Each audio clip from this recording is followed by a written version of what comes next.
In the final weeks of the American Civil War, one Southern city stood between the Union Army and total victory in the Deep South. On April 2, 1865, the Battle of Selma would decide its fate. History Love is your go-to YouTube channel for exploring the fascinating stories of the past, brought to life through engaging and easy-to-understand historical storytelling. From ancient civilizations to modern conflicts, we make history accessible, compelling, and meaningful for everyone. The Battle of Selma was fought on April 2, 1865, in Dallas County, Alabama, during the final weeks of the American Civil War.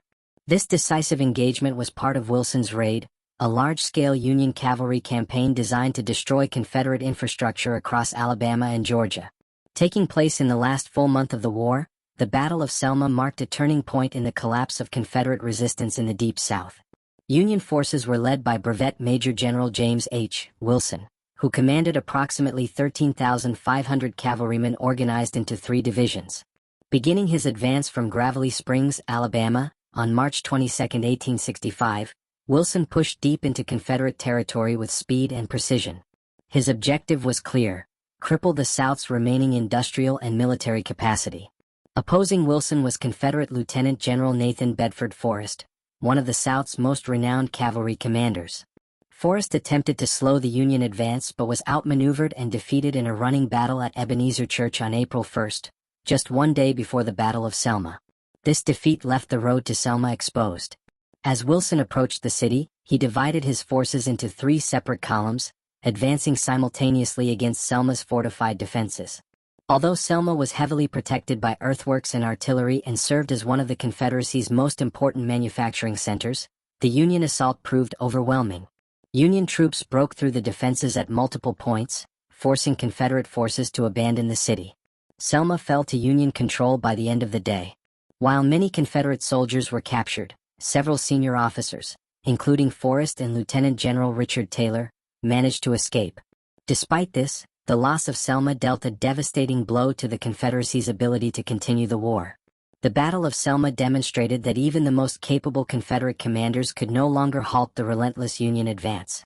It symbolized the unraveling of Confederate power in the Southern heartland and foreshadowed the imminent end of the Civil War, which would come just days later with General Robert E. Lee's surrender at Appomattox. Background. In the days leading up to the Battle of Selma, Union forces intensified their efforts to dismantle the Confederacy's remaining military infrastructure in Alabama. On March 30, 1865, Union Commander Major General James H. Wilson detached Brigadier General John T. Croxton's brigade with orders to destroy all Confederate military property in Tuscaloosa, Alabama. This move was part of Wilson's broader strategy to isolate Confederate forces and prevent them from regrouping ahead of the Union advance toward Selma. Shortly afterward, Union troops captured a Confederate courier carrying dispatches from Lieutenant General Nathan Bedford Forrest. These documents revealed the strength and scattered disposition of Forrest's command, which had been spread across Mississippi, Alabama, and Tennessee following the Middle Tennessee Campaign. Acting on this critical intelligence, Wilson dispatched a brigade to destroy the bridge over the Cahaba River at Centerville. The destruction of this bridge severed Forrest's lines of communication and reinforcement, leaving him increasingly vulnerable. This action marked the beginning of a running series of engagements between Wilson's cavalry and Confederate forces, fighting that would continue uninterrupted until the fall of Selma. During the final days of March, Forrest struggled to consolidate his command before Wilson's cavalry could strike decisively. Flooded roads, delayed movements, and constant Union pressure prevented him from assembling a unified force in time. On the afternoon of April 1, 1865, after several hours of skirmishing earlier in the day, Wilson's advance guard encountered Forrest's defensive line near Ebenezer Church, where the Randolph Road intersected the main road to Selma. Forrest had hoped to engage Wilson with his full command, but circumstances worked against him. Due to flooding and previous clashes with Union forces, Forrest could muster fewer than 2,000 men. Many of these troops were not seasoned veterans but poorly trained militia, composed largely of elderly men and young boys.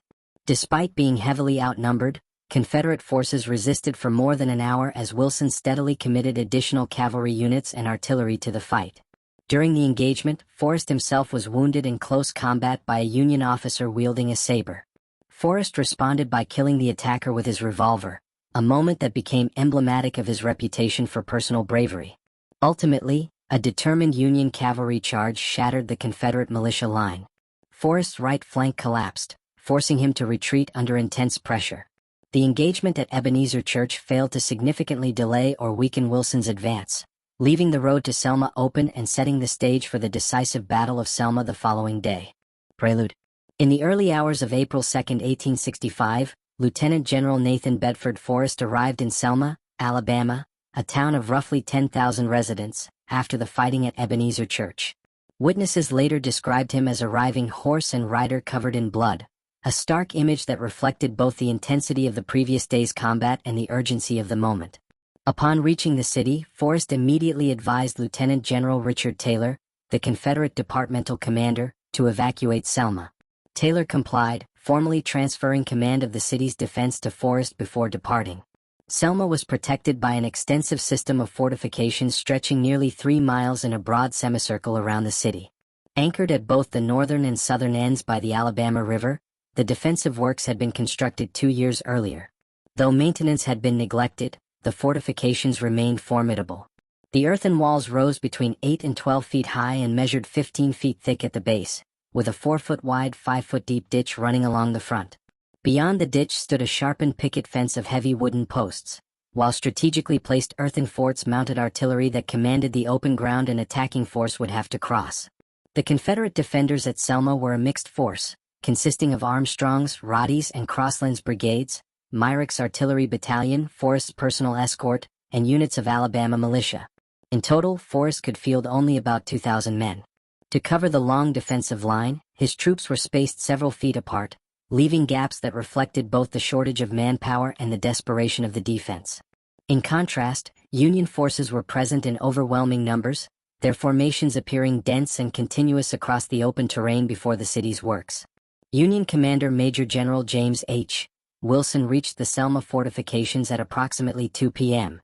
He deployed General Eli Long's division across the Summerfield Road, supported by the Chicago Board of Trade Battery, while General Emory Upton's division was positioned along the Range Line Road, backed by Battery I, 4th U.S. Artillery. Wilson had nearly 9,000 well-armed and well-trained troops available for the assault on Selma. Wilson initially planned a coordinated attack. Upton was to send a 300-man detachment after nightfall to cross a swamp on the Confederate right, penetrate the fortifications, and begin a flanking movement toward the center of the defensive line. A single artillery shot from Upton's guns would then signal a general assault by the entire Union Corps. However, events unfolded more rapidly than anticipated. Around 5 p.m. Union ammunition trains in Wilson's rear were attacked by elements of Forrest's scattered command attempting to reach Selma. Although both Long and Upton had positioned troops to guard against such an attack, General Long, acting on his own initiative, chose to launch an immediate assault against the Selma fortifications. His decision transformed a carefully planned operation into a direct and decisive confrontation, one that would soon define the outcome of the Battle of Selma. Battle. The assault on Selma began with General Eli Long's division, which advanced in a single rank across 3 main lines. Dismounted and firing their 7-shot Spencer repeating rifles, Union cavalrymen pressed forward under artillery support. The Confederate defenders answered with intense small-arms fire and artillery from the earthworks, turning the open ground before the fortifications into a deadly killing zone. Union casualties mounted quickly. General Long himself was wounded, yet the attack did not falter. As Union troops closed the distance and reached the defensive works, the fighting erupted into brutal hand-to-hand combat. Muskets were wielded as clubs, and men on both sides fell at close quarters amid smoke, confusion, and deafening noise. Despite the ferocity of the resistance, Union soldiers continued to surge forward, overwhelming the thin Confederate line.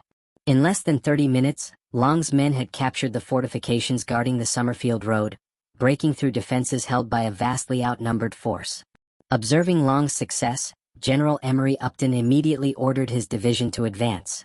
Soon, Union flags were visible along the captured works, stretching from the Range Line Road to the Summerfield Road. With the outer defenses breached, Major General James H. Wilson personally led the 4th U.S. Cavalry Regiment in a mounted charge down the Range Line Road toward Selma's unfinished inner line of fortifications. The Confederate defenders, falling back to the inner works, rallied and unleashed a devastating volley into the charging Union column. The sudden fire halted the advance and threw Wilson to the ground when his favorite horse was wounded beneath him.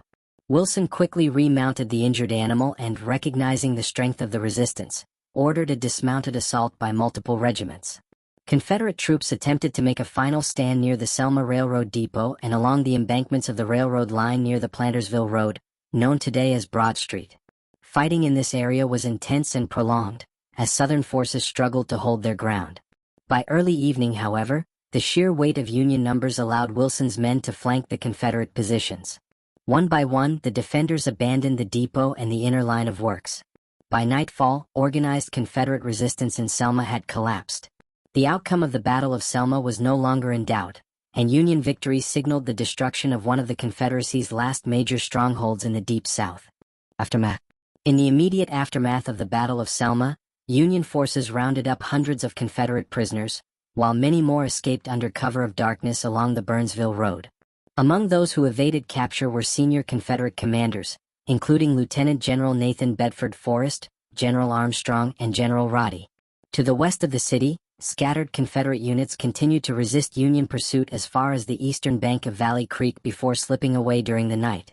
Some Confederate soldiers made their escape by swimming across the Alabama River near the mouth of Valley Creek, a location that today serves as the site of the Battle of Selma reenactment. During his escape from the city, Forrest reportedly killed another Union soldier in close combat, marking what was said to be the 30th enemy he had killed personally during the war. Union losses in the battle totaled 359 men, while Confederate casualties exceeded 2,700, the vast majority taken prisoner.